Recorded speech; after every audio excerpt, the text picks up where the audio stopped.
Hello, all of you miscreants and disturbingly addressing statements to your parents. It is I, Jules, with his son, Ewan, the father and son who like to have fun, and we're back doing news again. It's been a while, so that can mean only one thing. Hit that jingle. Looks like there's news a-brewing. Guess it's time for Jules and Ewan. Yes, mate!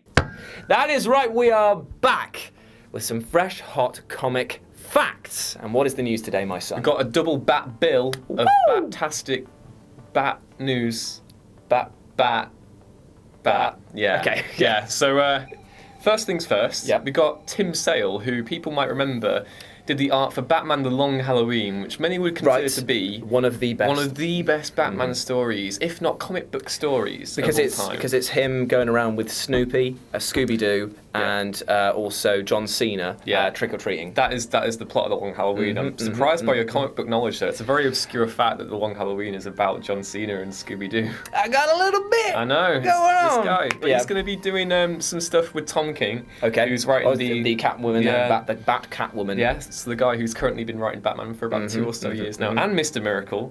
Brilliant writer all around, that guy. We are loving the new Batman series arc that's going on, by the way, and Mr. Miracle. So good. Tight. Comes out next week, the new issue. Tight. Yeah. So so he's doing some. So what's he up to? He's going to be doing some art for a issue of Batman. Good with boy. Tom King, and then he's also going to be doing some stuff for Nightwing as well. So he's basically coming back to the Bat world after like a 15-year absence. That's pretty cool. What's he been doing? He's been doing some Marvel stuff. So he did. He's a frequent collaborator with Jeff Loeb, who hasn't been doing any comics. Yeah, he doesn't do comic stuff anymore. He does like the stuff for Marvel TV.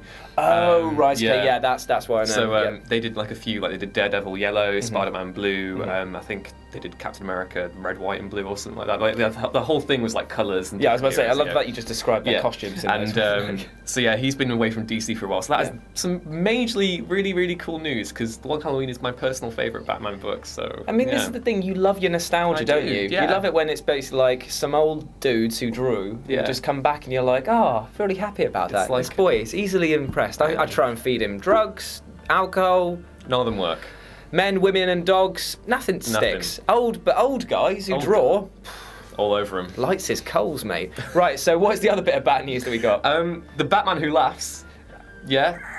That was my Jared Leto impression of the Joker, which is nothing to...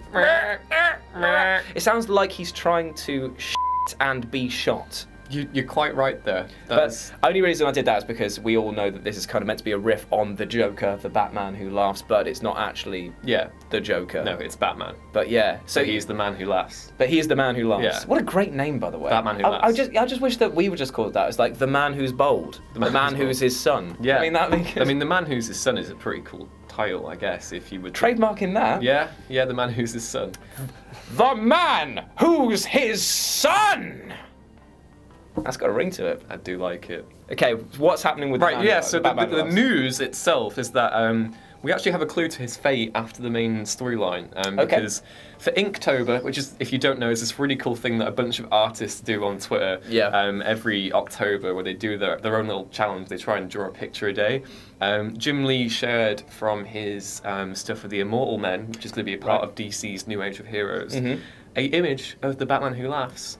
And that takes place after Dark Knight's Metal. Oh, right. Okay, so we're going to say definitely that he doesn't die. Or if he does die, he's going to come back in some form. So it looks like he could be. And this is really exciting for us, because I can't think of a villain that's been introduced in the comics recently who has then gone on to be a major staple in himself since, like, Hush. Yeah, that's a very good point. I mean, he's shown already that he's got the staying power because of the fact that fans have lapped up whatever he's doing with his little... Two cannibalistic Robin things, and like, I love the fact that they keep on carrying different props to emphasise the joke of the situation. I thought that was absolutely hilarious. So the crowbar and stuff. Or they had another one where it's like, they were talking about, I've been looking into theoretical physics, and one of them's holding a Physics for Dummies book, and I was just like, that's brilliant. It's brilliant. It's very Looney Tunes, but it's also really dark, and that guy freaks the shit out of me. He's he taps into a thing not seen since the Joker, which is a cathartic amount of chaos matched with intelligence. Like, he's not just doing things because they're random, he's doing things because it's like, hey, I can get a rise out of people doing this. And that's why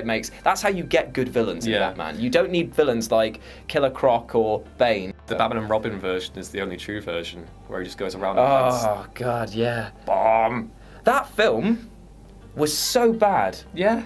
It was so bad because you had two villains that were diametrically opposed. You had Mr. Freeze, he wants to freeze everything. and then you have Poison Ivy who wants to cover the world. It's like, they don't work. They don't match at all. Joel Schumacher, you done f***ed up with that. But at least Batman Forever had some nice moments.